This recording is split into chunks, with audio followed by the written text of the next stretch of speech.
We're going out to get some trees today, and I want to go over something here real fast. I just got through putting a fresh edge on our chainsaw here. This is the 461.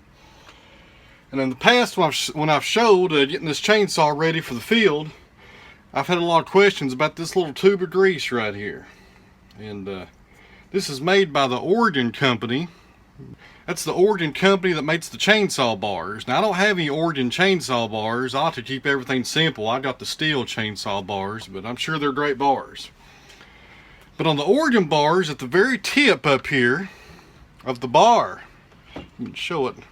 They're not on these steel bars, but right up here on an Oregon bar, they have those little portholes for this grease to go into, which helps lubricate the bar. And I guess the gears that are on the very end of the bar, it helps them keep on going smoothly and lubricates them.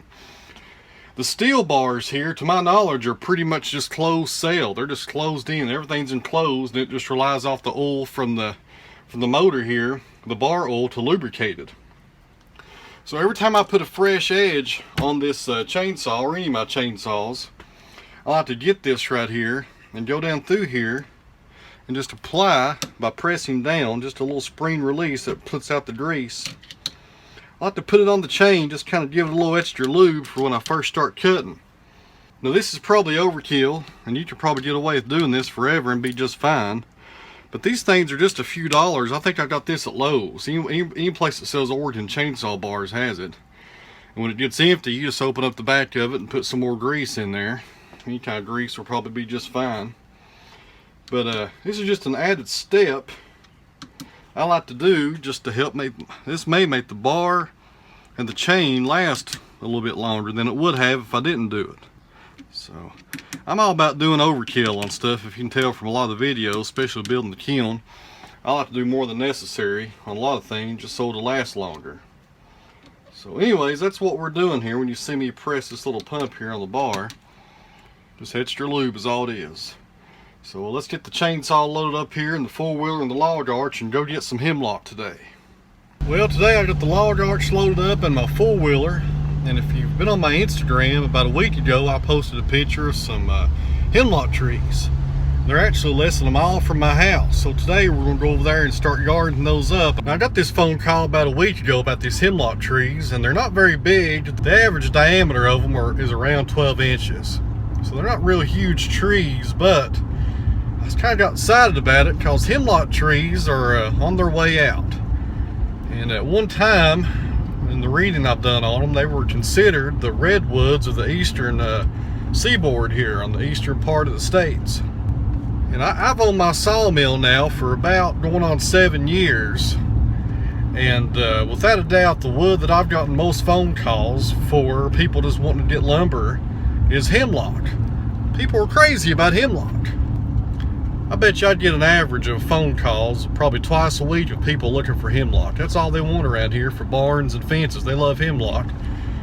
And part of the reason I think they love it so much is because it's hard to find and it's going out. There's some kind of insect. It's called a woolly, W-O-O-L-L-Y. It's got some kind of scientific name beside it as well. I can't pronounce it. I'm not even going to try.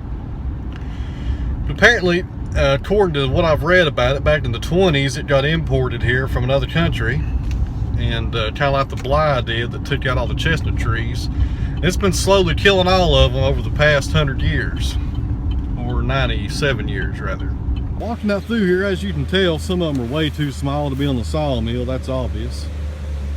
And the hard work has already been done. He's already cut them down and cut them to length. And most of them have just got a few limbs left on them. He's took most of the limbs off of them. I'm estimating there's probably maybe 30 or 40 usable saw logs here. It's going to take me a few days to get all these hauled out of here probably. But they're not real big, as you can see by the diameter there. That one's about 12 inches. So 12 inches and about an 8-foot log on the Doyle scale, I think it was about 35 to 40 board feet. Which ain't a whole lot, but it's definitely worth coming after, especially when it's less than a mile from my house. And it's hemlock, because you know what I say about hemlock, people are crazy about it. Over here's a really good sized one. You can see it's probably about 14 inches here at the butt. And this one's not been cut to length yet, which is good. It goes up and crotches out in both directions. In the other videos you saw that we've started the kiln. I'm going to put a roof over that entire concrete pad that the kiln is sitting on. And I've been kind of debating what kind of wood to use for my beams. I'm going to try to do a timber frame style cover over that pad. And this hemlock here couldn't have came at a better time, because hemlock does great for a post and for timber framing and stuff like that. It's hard to beat it. So this is what we're going to use, and we got more than enough here to cover up that concrete pad. I'm going to have a lot left over, it looks like.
Comes a delimited log, you can use a chainsaw.